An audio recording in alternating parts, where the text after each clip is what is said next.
For what purpose does the gentlewoman from Pennsylvania seek recognition?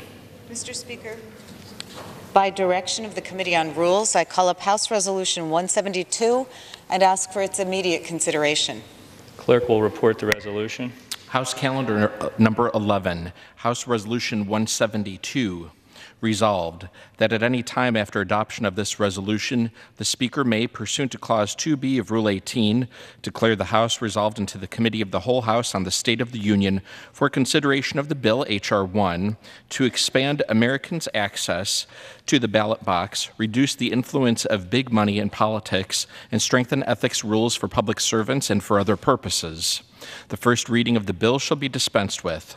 All points of order against consideration of the bill are waived. General debate shall be confined to the bill and shall not exceed 2 hours, equally divided and controlled by the chair and ranking minority member of the Committee on House Administration. After general debate, the bill shall be considered for amendment under the 5-minute rule.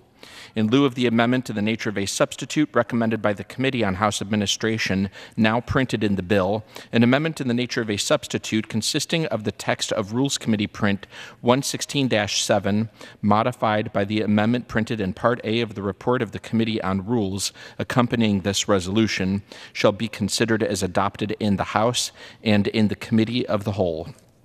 The bill, as amended, shall be considered as the original bill for the purpose of further amendment under the 5-minute rule and shall be considered as read. All points of order against provisions in the bill as amended are waived. Section 2A. No further amendment to the bill as amended shall be in order except those printed in Part B of the report of the Committee on Rules accompanying this resolution and amendments en bloc described in Section 3 of this resolution. B. Each further amendment printed in Part B of the report of the Committee on Rules shall be considered only in the order printed in the report, may be offered only by a member designated in the report, shall be considered as read, shall be debatable for the time specified in the report, equally divided and controlled by the proponent and an opponent, shall not be subject to amendment, and shall not be subject to a demand for division of the question in the House or in the Committee of the Whole. C. All points of order against the further amendments printed in Part B of the report of the Committee on Rules or amendments en bloc described in Section 3 of this resolution are waived. Section 3. It shall be in order at any time for the chair of the Committee on House Administration or her designee to offer amendments en bloc consisting of amendments printed in Part B of the report of the Committee on Rules accompanying this resolution not earlier disposed of. Amendments en bloc offered pursuant to this section shall be considered as read, shall be debatable for 20 minutes, equally divided and controlled by the chair and ranking minority member of the Committee on House Administration or their designees, shall not be subject to amendment, and shall not be subject to a demand for division of the question in the House or in the Committee of the Whole. Section 4. After the conclusion of consideration of the bill for amendment and a final period of general debate, which shall not exceed 10 minutes, equally divided and controlled by the chair and ranking minority member of the Committee on House Administration, the committee shall rise and report the bill to the House with such further amendments as may have been adopted. The previous question shall be considered as ordered on the bill and amendments thereto to final passage without intervening motion, except one motion to recommit with or without instructions. Section 5. It shall be in order at any time on the legislative day of March 7th, 2019, or March 8th, 2019, for the Speaker to entertain motions that the House suspend the rules as though under Clause 1 of Rule 15. The Speaker or her designee shall consult with the minority leader or his designee on the designation of any matter for consideration pursuant to this section. Gentlewoman from Pennsylvania is recognized for 1 hour. Thank you, Mr. Speaker. For the purposes of debate only, I yield the customary 30 minutes to the gentleman from Oklahoma, the distinguished ranking member of the Committee on Rules, Mr. Cole, pending which I yield myself such time as I may consume. During consideration of this resolution, all time yielded is for the purposes of debate only. I now ask unanimous consent that all members be given 5 legislative days to revise and extend their remarks. Without objection. Mr. Speaker, on Tuesday, the Rules Committee met and reported a rule, House Resolution 172, providing for consideration of H.R.1, the For the People Act of 2019 under a structured rule. The rule provides 2 hours of general debate, equally divided and controlled by the chair and ranking member of the Committee on House Administration. The resolution self-executes Chairwoman Lofgren's manager's amendment and provides for the consideration of 72 amendments, debatable for 10 minutes each. The rule also provides authority for en bloc amendments, debatable for 20 minutes each. The rule also provides 10 minutes of final general debate after amendment consideration, equally divided and controlled by the chair and ranking minority member of the Committee on House Administration or their designees. Lastly, the rule provides suspension authority through Friday, March 8, 2019. Mr. Speaker, as you know, this past weekend I had the honor of traveling to Selma, Alabama with over 40 of our congressional colleagues on a pilgrimage to observe the 54th anniversary of Bloody Sunday, the violent confrontation at the Edmund Pettus Bridge in Selma. That confrontation seized the nation's attention and launched one of the most important periods in the history of our republic, culminating in the passage of the Voting Rights Act. When our colleague, Representative John Lewis, along with Martin Luther King and other civil rights pioneers, organized voters to register, crossed the Edmund Pettus Bridge, and marched from Selma to Montgomery, they did so knowing that their lives and the lives of those they loved were at risk. The institutional opposition they faced was fierce and violent, but their message of nonviolence and justice strengthened them and their resolve. They marched and risked their lives in order to secure the right to vote. They understood that they would never be equal citizens of the United States until they had a voice in their destiny, and they understood that the United States could never be the republic it aspired to become until all of its citizens had the right to participate in decisions affecting their future. We undeniably have made progress since then, but not enough, and frighteningly, we seem to be moving backward. In recent years, we've seen new forms of voter suppression emerge, whether in the guise of strict voter ID laws, purges of voting rolls, partisan gerrymandering, or unfounded allegations of voter fraud. As an election official, election protection organizer, and voting rights advocate for over 3 decades, I've seen all of these tactics in play. In fact, several of us in the Pennsylvania delegation were able to join this Congress in part because a federal court ordered that Pennsylvania's congressional districts had been so gerrymandered that they must be redrawn. They were unconstitutional. We have heard, and will undoubtedly hear again today, that Democrats are pushing voting rights reform because of the expectation that new voters will likely be Democratic voters. I would hope that those with a sense of history would resist this, recognizing that the very same argument was used to oppose the Voting Rights Act in 1965, out of fear that those who'd been oppressed would factor that experience into their voting decisions. It is telling that a similar fear motivates some in this chamber today who would rather deprive citizens of a fundamental right than face them at the ballot box. The cynicism of those who would continue to place barriers in the way of those who wish to vote goes a long way to explaining why our citizens lack faith in us to work for them. Those with power, voting and otherwise, too often try to preserve that power through means that are neither transparent nor understood by the people of this country. We have to be bold and shed some of that institutional power in order to regain the trust of the people. I want to thank my colleague, Representative John Sarbanes, who has worked for years in tirelessly crafting this legislation. I also want to thank Speaker Pelosi and the Democratic leadership team for making this bill the top priority in the House for the 116th Congress. I am so proud that the first order of business of this Congress, our H.R.1, is dedicated to good government and restoring trust in our democratic institutions. Our elections are the bedrock of our democracy. During the recent midterm elections, the American people charged us, the new Congress, to make sure that our government works for them. They put their trust in us to champion our uniquely American creed, a government of the people, by the people, and for the people. H.R.1, the For the People bill, is our commitment to that trust.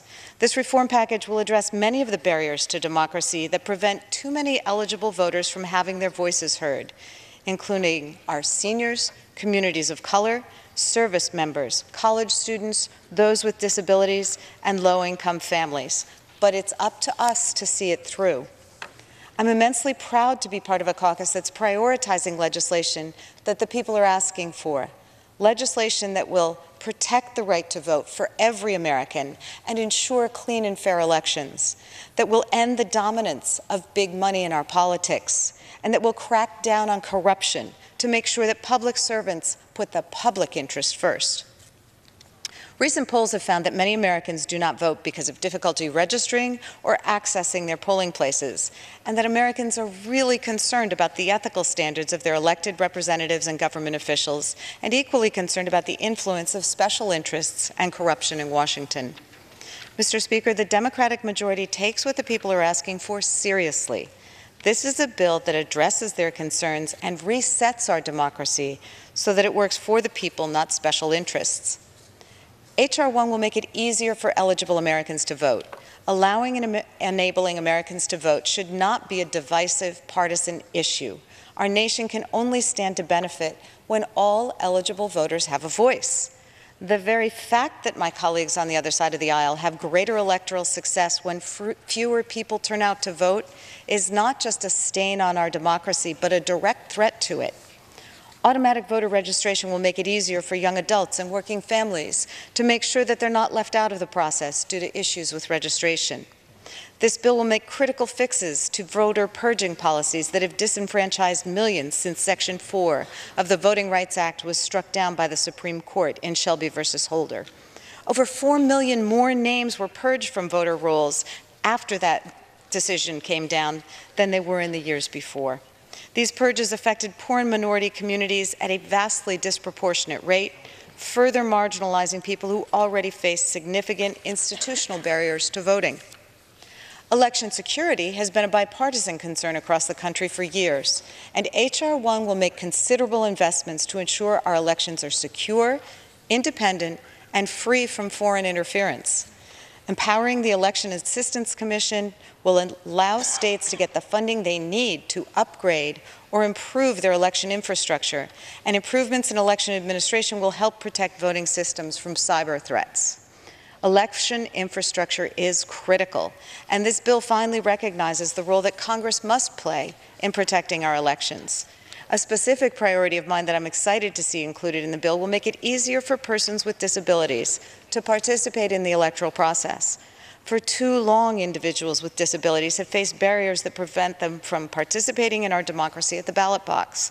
I've introduced legislation included in H.R.1 that will direct and assist states to improve access to voter registration and the ballot box for persons with disabilities. These democracy-driven policies represent just a handful of the voting rights reforms contained in H.R.1. They will improve access to voting, promote integrity in the voting process, and ensure the security of our elections. Going further, H.R.1 acts to shine a light and address the dark money which the Citizens United decision unleashed into our politics. Each year that we do not act on reversing Citizens United, more and more untraceable money is spent on campaigns. This bill will overhaul the Federal Election Commission, the FEC, so that we have a real cop on the beat to enforce our campaign finance laws. It will upgrade political advertising disclosures and require donors giving more than $10,000 to politically active organizations to be publicly identified.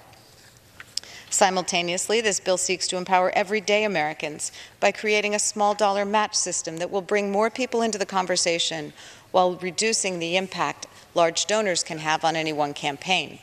While small dollar campaign funding is relatively new to the federal system, it has been trialed in states and large cities to great effect.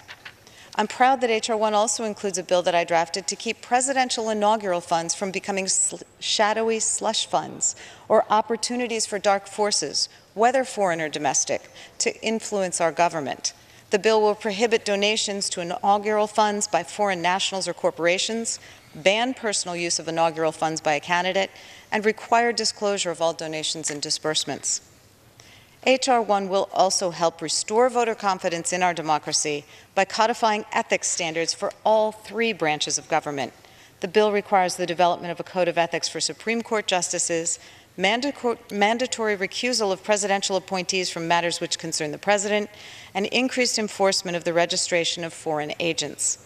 The bill will prohibit members of Congress from using taxpayer funds to settle employment discrimination cases against them, preventing members of Congress from hiding misconduct and protecting taxpayer money from being misused. Finally, H.R. 1 will address presidential conflicts of interest by requiring sitting presidents and vice presidents, as well as presidential and vice presidential candidates, to release their tax returns. Those occupying the highest office in the land should be required to show if they have financial interests that would influence their decision-making. Having an executive beholden in any way to a private company or nation only serves to undermine our democracy. Mr. Speaker, I reserve the balance of my time. Gentlewoman from Pennsylvania reserves. The gentleman from Oklahoma is recognized. Thank you very much, Mr. Speaker. I want to thank my good friend from Pennsylvania, Ms. Scanlon, for yielding me the customary 30 minutes. I yield myself such time as I may consume. Mr. Speaker, we had quite a debate on this bill in the Rules Committee last night, and I expect that the debate on the floor today will come along similar lines. Today's bill, H.R. 1, which my friends on the other side of the aisle are calling by the misnomer, quote, For the People Act, unquote, unfortunately, this bill is completely misnamed. It's not for the people. It's instead for the Democratic majority, by the Democratic majority, and in hopes of maintaining the Democratic majority for many years to come. And every provision in this bill reflects that goal. That began with the process the majority used to put this bill together. H.R. 1 was referred to 10 different committees, yet only one, House Administration, held a markup. My friends hold a 2-to-1 advantage on that committee. There were only 3 Republicans that could participate. Later, we will be hearing from some of the Republican ranking members of these committees, each of whom will talk about provisions that they had hoped to address had their respective committees marked up the bill. This failure to allow other committees with jurisdiction to mark up the bill reinforces the desire of the majority to push this bill through as quickly as possible without any additional consideration. Without further hearings and markups, it's all too easy for the majority to sweep the bill's flaws under the rug and pass it quickly without allowing the American people to see what they're up to. This bill would be more aptly named the For the Politicians Act or Welfare for Politicians Act. It reinforces the idea that the majority cares only about passing a bill that will lead to more Democrats in the House of Representatives. We do not have time today to go over every provision in this bill, but for now, I'll take a moment to point out some of the bigger flaws in this product. First, H.R. 1 takes taxpayer dollars and uses them to create a special piggy bank for campaigns. That's right, Democrats want to use taxpayer dollars of the American people to finance their political campaigns. H.R. 1 creates a matching program of small dollar campaign contributions, thereby shifting taxpayer dollars to politicians to run their campaigns. In essence, Democrats are demanding that your tax dollars be used to subsidize and fund political candidates. According to the Bipartisan Policy Center, since 2000, total spending on federal elections has exploded, going from $2.7 billion that cycle to $6.4 billion in 2016. With so much money being raised from private sources, one wonders why the majority wants to waste taxpayer dollars adding even more money into campaigns. Second, H.R. 1 completely takes over elections, removing authority from states and local election boards and giving it to Washington, D.C. Currently, states have the authority to determine how they want to structure their own elections, including voter registration, timing, and even redistricting. But all that goes away under H.R. 1.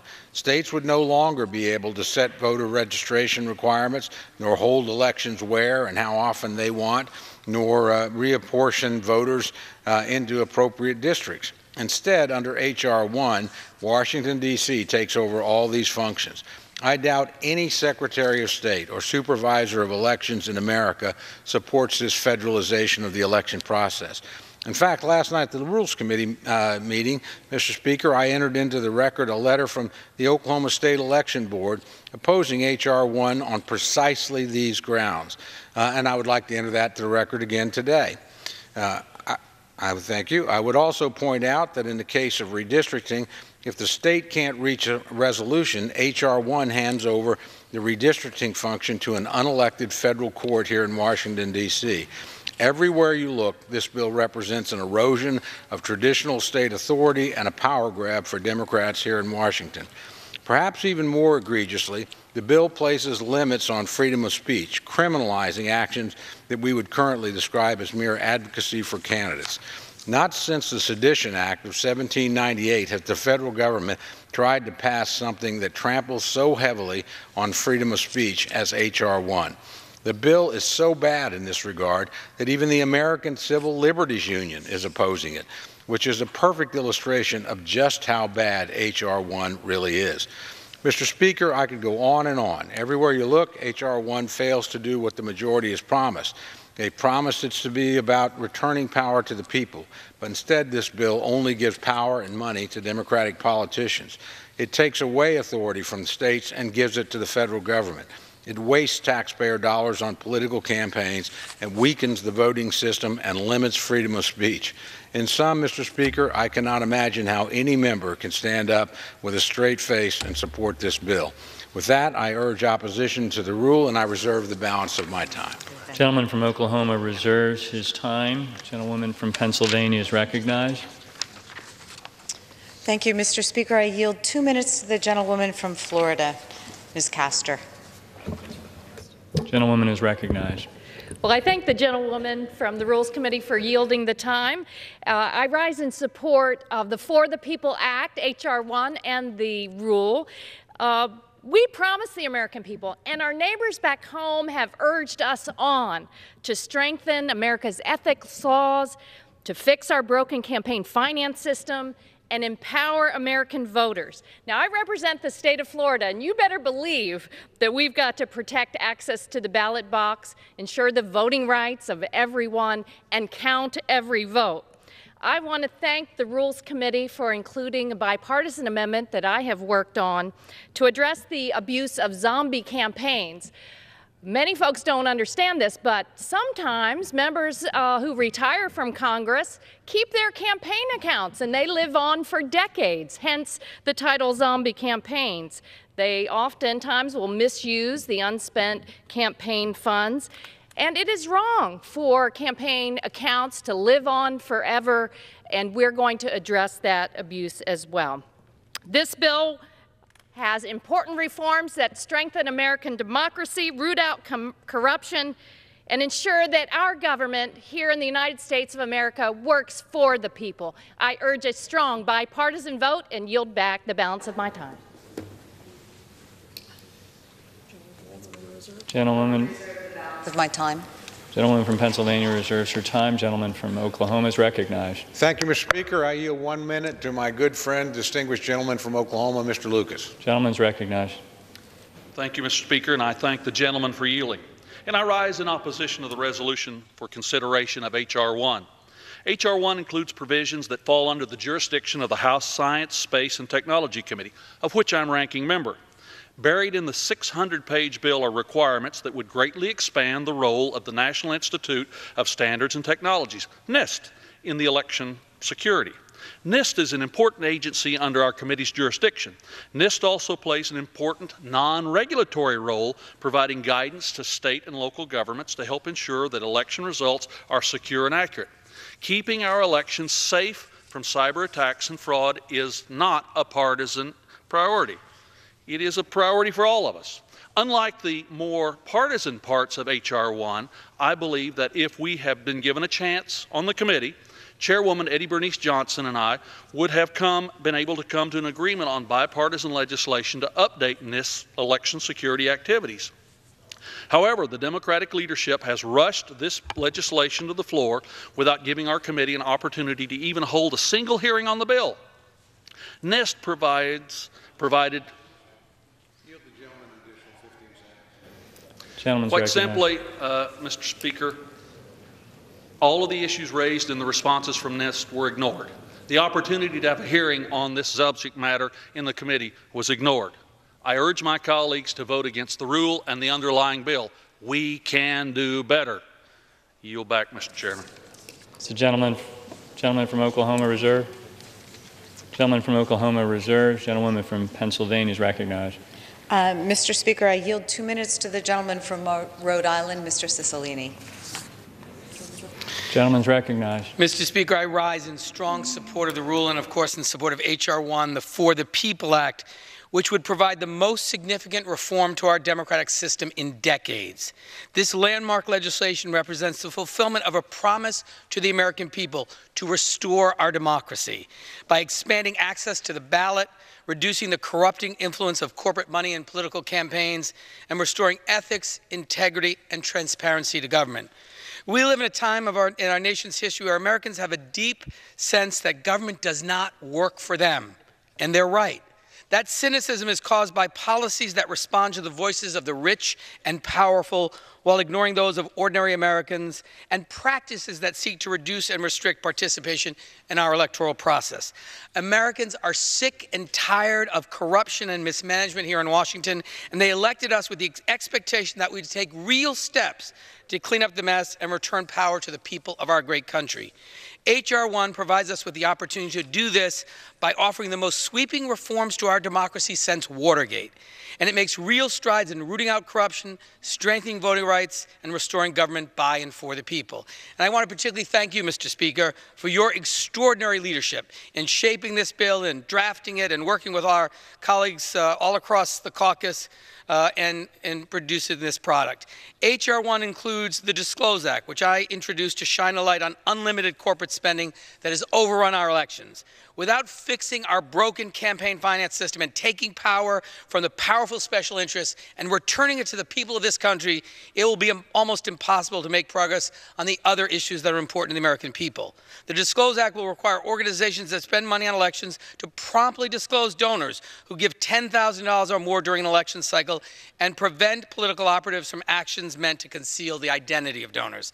I've also introduced legislation which would require motor vehicle registries to automatically register all eligible citizens to vote when they obtain services from their motor vehicle registries. In 2006, at least 32.6 million eligible Americans were not registered to vote and thus unable to cast a ballot. Gentleman's time has expired. Can I just have one additional minute? Yes. Thank you. Gentleman may proceed. Making registration automatic will ensure that everyone who wishes to be added to the voter rolls will not have to think twice about it, and I'm proud that H.R.1 will implement automatic voter registration. For too long, Mr. Speaker, Washington has acted on behalf of wealthy and powerful special interests. Last Congress, Republicans passed legislation to take away health care from 23 million Americans, to give billions in tax cuts to billionaires, to ease gun restrictions in the wake of the deadliest shooting in modern America. Americans responded by voting them out and entrusting us to clean up this culture of corruption. Let us repay that trust by passing this landmark legislation. I urge my colleagues to support the For the People Act, urge adoption of the rule, and yield back the balance of my time. Gentlewoman from Pennsylvania reserves her time. Gentleman from Oklahoma is recognized. Thank you, Mr. Speaker. I yield 1 minute to my good friend, distinguished gentleman from Pennsylvania, Mr. Perry. Gentleman's recognized. Mr. Speaker, I thank the gentleman from Oklahoma, Mr. Cole. Mr. Speaker, this rule is about what's called the For the People Act, but to me it should be called For the Swamp Act. Now, we're going to have plenty of time later to debate the particulars of the bill, but right now we're talking about the rule and what brings this to the floor. And I just want to remind everybody that this bill was given jurisdiction in 10 committees, but one committee marked it up. One committee took a look at it and said, well, this is wrong, let's fix this, let's change that. One committee with 9 people, 2%. 2% of Congress have been involved in this bill. Now, we understand we're in the minority here. We get that. We get we're not going to get our way, but we're asking to have a say. That's all we're asking for here. This bill is about shutting down the open process and honest debate, this rule bill, which actually makes sense because the underlying bill does the same thing for the American people. With that, I yield back. Does the gentleman reserve from Oklahoma? I reserve, Mr. Speaker. Gentleman reserves his time. The gentlewoman from Pennsylvania is recognized. Mr. Speaker, I yield 3.5 minutes to the gentleman from Massachusetts, the distinguished chairman of the Committee of Rules, Mr. McGovern. Gentleman is recognized. Thank you, and I want to thank the gentlewoman from Pennsylvania, Ms. Scanlon, for yielding me the time. Mr. Speaker, in 1997, I stood on this floor and urged action to fix our broken campaign finance system. I spoke then about how newspapers were filled with daily stories detailing how unregulated campaign contributions were corrupting our political system and threatening the very essence of our democracy. That was my first year serving in this institution, and I'm sorry to say that this problem hasn't only persisted, it's gotten worse than many of us could have ever imagined. Who could have thought that the Supreme Court would issue a disastrous ruling like Citizens United? Or that some would try to have us believe that corporations are people, or that we would have a president in the White House who has taken the Republican culture of corruption to a whole new level. Now, I could go on and on, Mr. Speaker. The news that once made the front page of the newspaper is now in front of us on our smartphones nonstop. We see over and over again how big money has infected our political process and prevented action on things that the American people care most about. How new roadblocks are being put in place to prevent some eligible Americans from casting their ballots. And how some have used their office to side with special interests over the public interest. This legislation is about finally fixing our broken democracy, including modernizing and securing our election system. We care so much about this that the For the People Act is literally our top priority. That's why it is H.R.1. Now, my Republican friends are talking about process like it's something to be ashamed of. Are they kidding? I mean, these are crocodile tears. You know, when they were in charge of the last Congress, their priority, their H.R.1, was a tax cut for the super rich. Ours is literally a bill for the people. And their H.R.1, by the way, as you can see from this chart, had 0 hearings, none. Our H.R.1 had 5. You know, our H.R.1 had 15 hours of hearings. You know how many hours of hearings their H.R.1 had? 0. A big, fat 0. No hearings at all. We had experts, witnesses come to testify and give their input, pro and con. They had none when they did H.R.1. Our bill, we have a structured rule. We've made over 70 amendments in order. When they had their H.R.1 bill to help the super rich, you know how many amendments they made in order? 0, none. A big, fat, closed rule. The cost of our legislation to kind of clean up our democracy is 0. You know how much theirs was? At least $1.5 trillion. Mr. Speaker, what we are doing here is how the legislative process is supposed to work. And imagine what we could achieve once we get special interests out of the way, whether it's lowering the cost of prescription drugs, or strengthening our health care system, or passing sensible gun safety legislation, or protecting the dreamers. This is about ensuring that our elections actually reflect the Constitution, my friends on the other side of the aisle so often talk about. The preamble does not begin with "we the corporations" or "we the special interests." It says "we the people."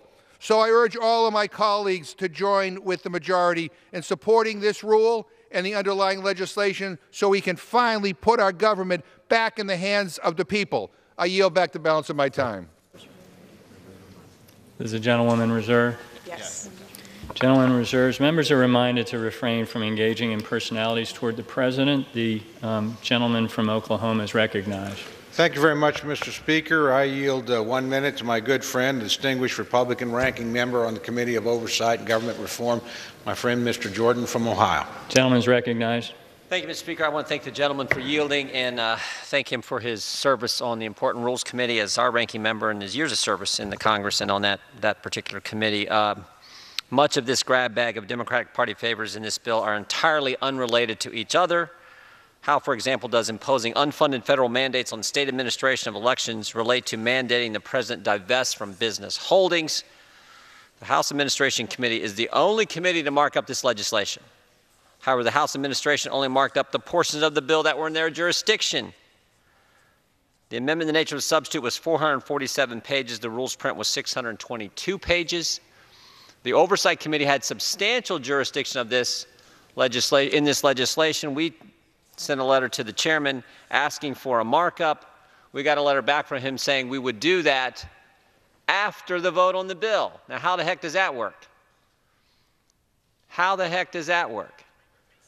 So this needs to slow down. I think the underlying legislation is wrong for the country. The idea that every single taxpayer is now going to have to finance public campaigns, finance election campaigns, just what the voters wanted, just what they need. The very people who are in the swamp, you now have to pay for them to get reelected to stay in the swamp. Gentleman's recognized. So I would urge that we oppose the rule. If the rule does pass, I would certainly urge that we oppose the legislation as well. And with that, I yield back. Thank you, Mr. Gentleman reserved. Mr. Speaker, I reserve. Gentleman from Oklahoma reserves his time. Gentlewoman from Pennsylvania is recognized. Mr. Speaker, I yield 2 minutes to the gentleman from Texas, Mr. Doggett. Gentleman's recognized. Thank you. Texas is ground zero for voter suppression. Texas Republicans enacted the most stringent voter ID law in the country. They slashed communities across our state through partisan gerrymandering. And now this year, in what a federal court has just described as a ham-handed move, which, quote, exemplifies the power of government to strike fear and anxiety and to intimidate the least powerful among us, the Abbott administration has initiated a massive voter purge by making the false claim that tens of thousands of people have voted illegally in our state. Our state has a problem. It's not too many people voting illegally, it's too few people voting at all. And the difference that you see in this debate is that we believe elections should be won for one party or the other based on turning out the voters, and too often our Republican colleagues believe they're won by throwing out the voters. I believe that the important reform that we're considering today will replace these purges with the urge to have voters participate by removing the many obstacles that stand in their way. It makes the right to vote more than a paper guarantee. It makes it a reality by allowing people to know their own power to shape our democracy and hold every public official accountable.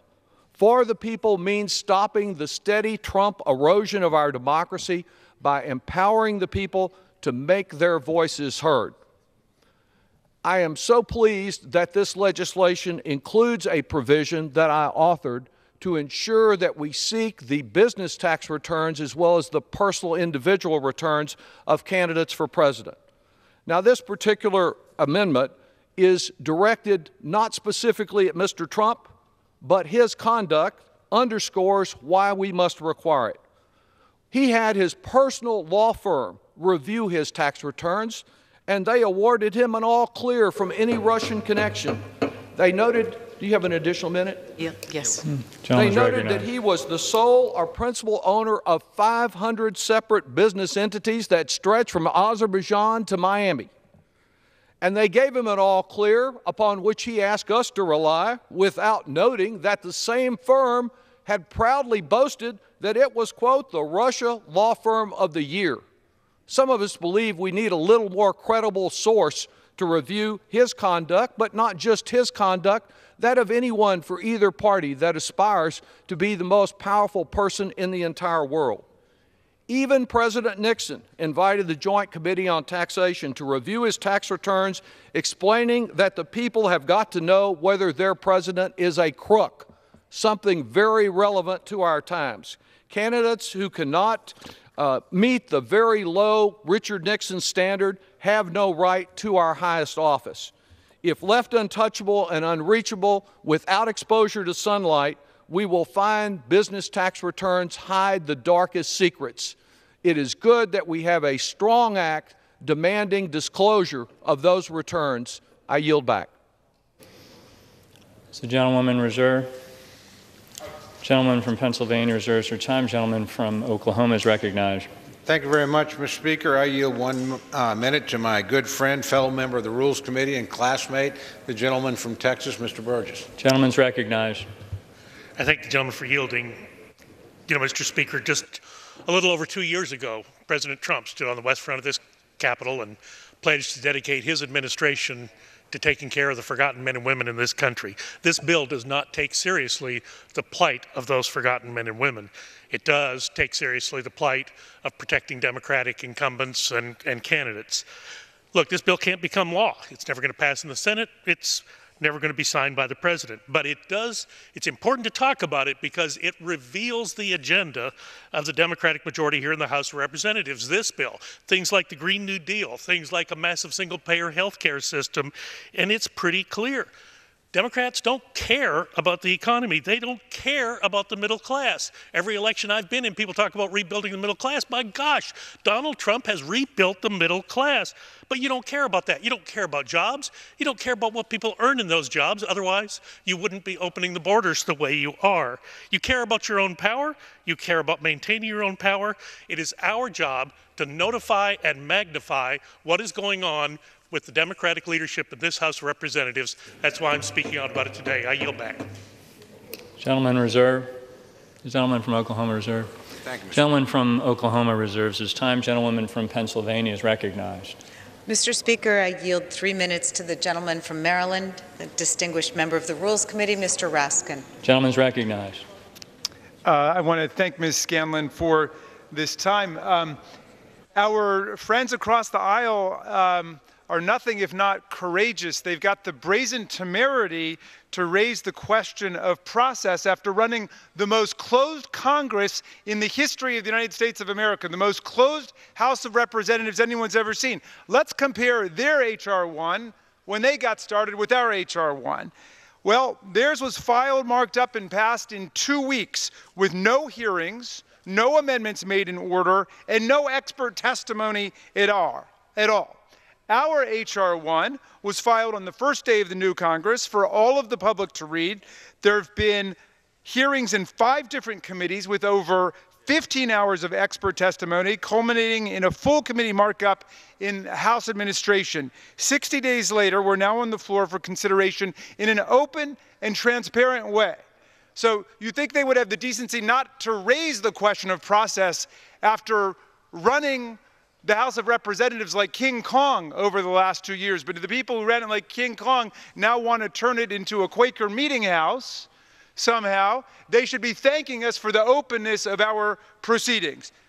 Their H.R.1 blew a $1.5 trillion hole in the deficit, a staggering and unprecedented assault on the fiscal integrity of the United States of America to shower tax cuts on the wealthy and well-connected. Our H.R.1 is an effort to reclaim our democracy from the wealthy and well-connected people who were the beneficiaries of their H.R.1 by creating a 21st century campaign finance system that responds to the people. On the substance of the matter, it's amazing to me that my colleagues raised the question of the swamp. They got elected 2.5 years ago, campaigning against the swamp. It was a great slogan they borrowed from Nancy Pelosi. They moved to Washington. They moved into the swamp. They built a hotel on it. And they have turned the government of the United States into a money-making operation for the president and the president's family and the president's friends and business associates. Now, what are we doing in H.R.1? We're trying to reclaim American democracy. This legislation is anti-gerrymandering legislation. This legislation says that every state in the union will have to have an independent redistricting commission. No politicians involved. They want the politicians to be involved. Amazingly, they embrace the title of being the gerrymander party. They want to keep gerrymandering because that's how they maintain their stranglehold on political power. The whole purpose of H.R.1 is to liberate us from the gerrymandering of our elections. So that's why we start with independent redistricting commissions. We move to publicly financed elections because either the big wealthy special interests are going to own the elections or else the people are going to own them through a small donor leveraged system. And that's what we're doing. We've got ethics reform in this legislation. 15 seconds. Yeah, stand up. Well, 15 seconds. Gentleman's recognized. I encourage, Mr. Speaker, everyone to actually read the terms of this landmark reform legislation, which insists upon ethics reform at the Supreme Court, ethics reform in the executive branch, empowering the Office of Government Ethics to have real subpoena power and to actually be able to ferret out the corruption which is engulfing the Trump administration today and to prevent corruption children in the future. The gentleman's time has expired. Does the Thank you very gentlewoman much. from Pennsylvania reserve her time? Yes. Gentlewoman from Pennsylvania reserved. Gentleman from Oklahoma is recognized. Thank you very much, Mr. Speaker. I yield 2 minutes to the distinguished gentleman from Illinois, my friend Mr. Davis, the ranking Republican member on the House Administration Committee. Gentleman's recognized. Thank you, Mr. Speaker. It's great to be here. Great to follow my colleague on the House Administration Committee, Mr. Raskin. Obviously, as you'll hear over the next minute and 50 seconds, we disagree. This bill was rushed. This bill does not live up to the promises that the Democratic majority said they were going to do when they ran the House, and how open, how bipartisan, and how transparent they were supposed to be. H.R. 1 means this is the Democrat majority's priority. This bill was introduced on January 3rd, and at a press conference introducing this bill, many different outside special interest groups were noted for having to help craft this piece of legislation. It's 571 pages, has turned into 622 pages, has turned into 72 amendments that were ruled in order. Now let's take a step back. 10 committees of this House, 10 committees had jurisdiction within this bill. One committee, the smallest committee in the House of Representatives, the House Administration Committee, is the only one to mark this bill up. That is not regular order. That is not an open process. And frankly, it's a process that the American people should demand be much, much different. We Republicans were not consulted during the drafting of this piece of legislation. We Republicans, during the only markup that lasted 5 hours, offered 28 amendments that would have made this bill better. And not a single one was passed. All failed on a party line vote. That is not bipartisanship. That is not openness. That is not a process that is inclusive. And frankly, the American people should be very petrified what this bill will do. It is not a bill that responds to people, as my colleague Mr. Raskin just mentioned. This is a bill that is going to cost the American taxpayers billions of dollars, creating a mandatory program that's going to line the campaign coffers of every single member of Congress with government money. That is not what the American taxpayers are wanting. That is not what this institution should be doing. We want every single person in this country to be able to cast their vote and make sure that they have the right to do it, the ability to do it, and to ensure that that vote is protected. And this bill does nothing to make sure that happens. Gentleman's time has expired. I reserve my time, Mr. Speaker. Gentleman from Oklahoma reserves his time. The gentlewoman from Pennsylvania is recognized. Yes, I yield a minute to the gentleman from Massachusetts. Gentleman is recognized. Mr. Speaker, I'm confused when I listen to the gentleman from Illinois when he complains about process. He's complaining that we have over 70 amendments in order, as if that were a bad thing. We think that's a good thing. You know, when they did their H.R. 1, which was a big, fat giveaway to big corporate special interests in this country, they had no amendments. They had no hearings in any committees. The House Administration Committee happens to be the main committee of jurisdiction, and they did a hearing and a markup. So did the other committees. They all did hearings. I don't understand what the problem is. The problem is you don't like this bill because it undercuts your stranglehold on the political system, where all the big money corporate special interests can basically get their way with the Republican majority. Enough. People, whether they're Democrats, Republicans, or independents, have had enough of this corrupt political system that my Republican friends have embraced. We are sick of it. They are sick of it. We are going to change it, and it begins here today with passing H.R. 1. I urge my colleagues on both sides of the aisle, stand with us, clean up our political system, support H.R. 1. Gentleman's time has expired. Gentleman in reserve. Gentlewoman reserves her time. Gentleman from Oklahoma is recognized. Thank you very much, Mr. Speaker. I yield a minute to my good friend, distinguished lady from Arizona and fellow member of the Rules Committee. Gentleman is recognized. Thank you, Mr. Speaker. I thank my good friend, Mr. Cole, the ranking member of the Rules Committee, for yielding me time to speak on this most important issue. Mr. Speaker, and those of you here today and throughout America, this is a terrible bill. I have to tell you, the more that I read about it, the more that I study about it, the worse I think that it is. First of all, it's a total overreach of the federal government into states' rights. I mean, We didn't even, in this bill, the majority didn't even consult with the secretaries of states and the elections officials throughout the entire country to see if they even liked it.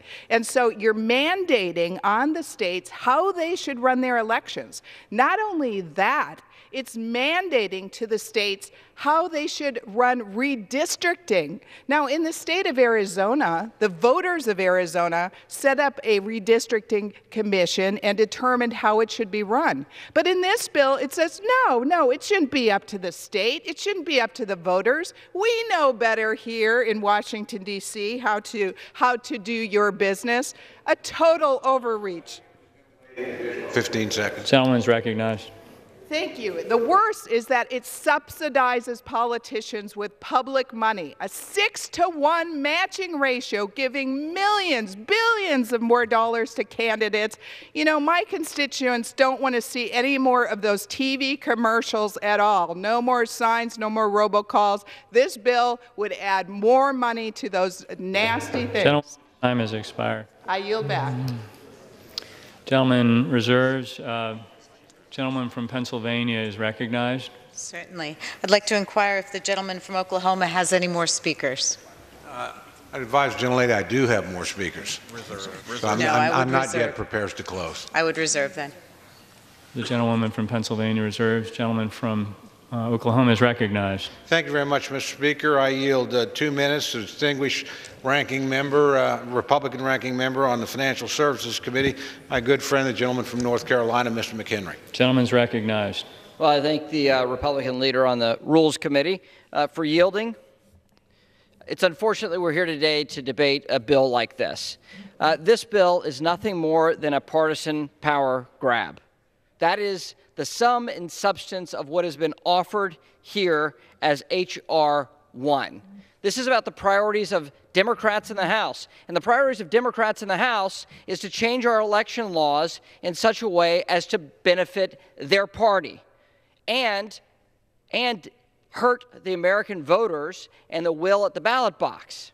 That is the deep problem here with H.R.1. This is a partisan power grab by one party to seize power by manipulating our laws to get an outcome counter to the will of the people. It's not about fairness. It's just the opposite. This is a problem. Even the process that the Democrats went through, the majority went through for this bill, we had one markup in one committee, even though we had multiple committees, including the House Financial Services Committee. That's how big this bill is. It had multiple committees of jurisdiction that were supposed to have markups on this, and they did not go through that full process. And so this bill, at the end of the day, seeks to limit free speech. It uses taxpayer dollars to fund partisan campaign efforts and mandates outcomes designed to get more Democrats into power. This is not about fairness. It's just the opposite. Let's vote against this rule, and let's vote down this bad bill. Gentleman yields back to the gentleman from Oklahoma reserve. Gentleman from Oklahoma reserves his time. Gentleman from Pennsylvania is recognized. Okay. Mr. Speaker, I yield a minute to the gentlewoman from California, Ms. Eshoo. Gentlewoman is recognized. I thank the gentleman and thank you, Mr. Speaker, for your leadership on H.R.1. I can't believe what I'm hearing from my colleagues on the other side of the aisle. Against higher ethics in Congress, they're, what, accepting any kind of corruption in this institution and what corrupts our democracy? You're for gerrymandering? You want dark money to continue? I mean, this is absurd. This is about strengthening our democracy. This should have 435 votes. I am so proud that 2 of my bills have been incorporated in H.R.1. One, that we have a national holiday for our national elections. People shouldn't have to choose between their job, their families. They should be able to go and vote. and presidents and all presidential candidates should be mandated to put out 10 years of their tax returns so that the American people can vet them in their own minds to see if they are worthy of the highest office in the land. Woman's time has expired. And I yield back. Thank you. Does the gentleman from Pennsylvania reserve? Gentlewoman reserves. The gentleman from Oklahoma is recognized. Thank you very much, Mr. Speaker. I yield myself such time as I may consume. Gentleman's recognized. Thank you, Mr. Speaker. Mr. Speaker, if we defeat the previous question, I will offer an amendment to the rule to add a provision that bars candidates from receiving matching funds under this bill unless that candidate certifies that no tax lien exists on any property owned by that candidate by reason of a failure of the candidate to pay any federal, state, or local tax. Mr. Speaker, the logic of this is simple. If the majority is going to insist that millions, really billions of federal tax dollars should be spent subsidizing campaigns, then the candidates should also certify that they have paid all the taxes due from them.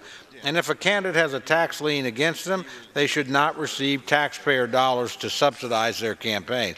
This is common sense and it's simple fairness. Mr. Speaker, I ask unanimous consent to insert the text of my amendment in the record, along with extraneous material immediately prior to the vote on the previous question. And with that, Mr. Speaker, I urge a no vote on the previous question, and I reserve the balance of my time.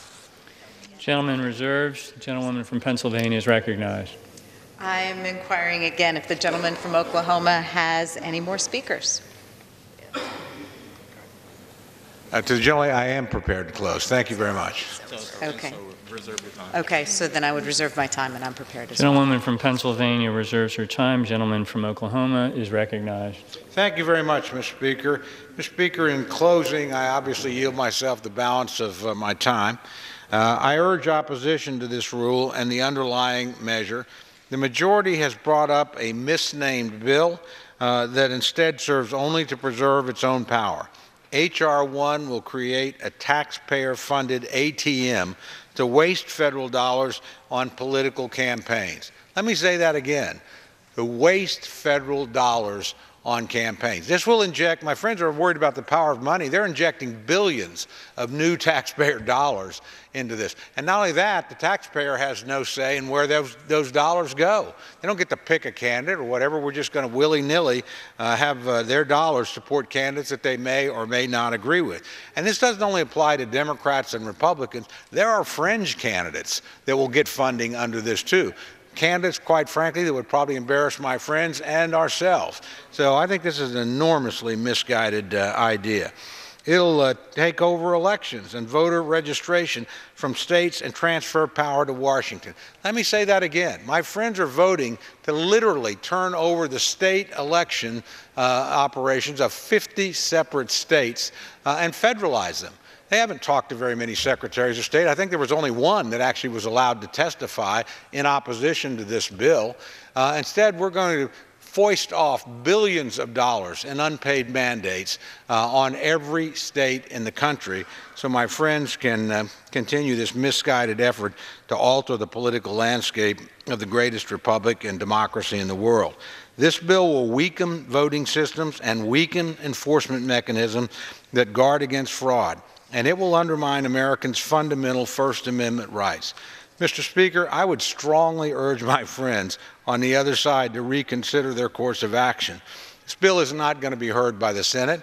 It will never be signed by the President of the United States. And instead of building a bipartisan coalition for election and campaign reform, it will partisanize this process further. There was and still is an opportunity to have this bill considered in markups across every committee of jurisdiction. Instead, the majority is simply ramming it through, using a committee where they hold a 2-to-1 majority and limiting, frankly, the ability of members to participate in the process of writing the bill. We can do better than this, Mr. Speaker, and we should strive to do better than this now. Mr. Speaker, I urge my colleagues to vote no on the previous question, no on the underlying measure, and I yield back the balance of my time.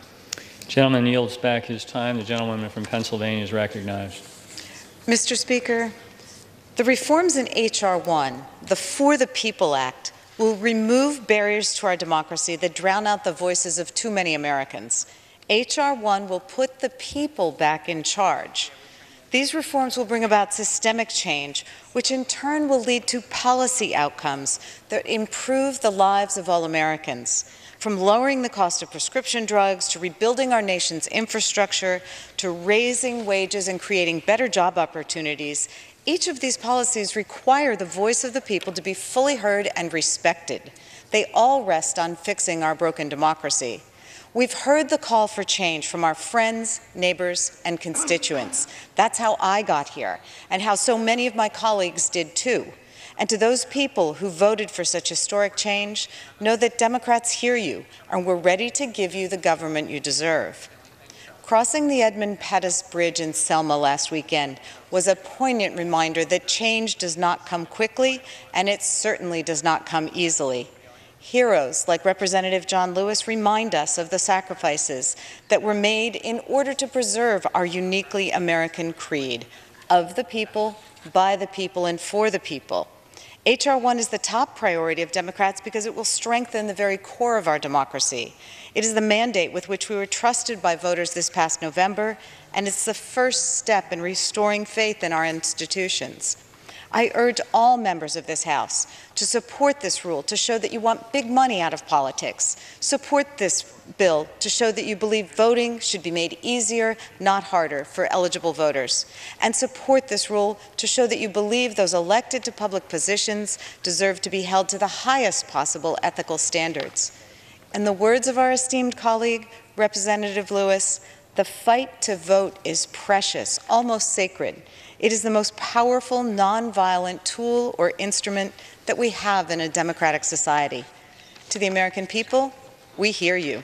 In the words of the Civil Rights Anthem, we must keep our eyes on the prize and hold on to the vision of a more perfect union, one in which the voices of the people are heard and respected. Our caucus is eager to restore the promise of our democracy and give you the government you deserve. That's why we're urging passage of H.R. 1 for the people. Mr. Speaker, I urge a yes vote on the rule and the previous question. I yield back the balance of my time, and I move the previous question on the resolution. Gentleman yields back. The question is on ordering the previous question on the resolution. Those in favor say aye.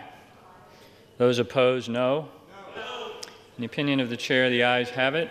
Mr. Speaker, on that, I would ask the yeas and nays. The yeas and nays are requested. Those favoring a vote by the yeas and nays will rise. A sufficient number having risen, the yeas and nays are ordered. Members will record their votes by electronic device. Do this now. Pursuant to Clause 9 of Rule 20, this 15-minute vote on ordering the previous question will be followed by 5-minute votes on adoption of House Resolution 172, if ordered, and approval of the journal, if ordered. This is a 15-minute vote.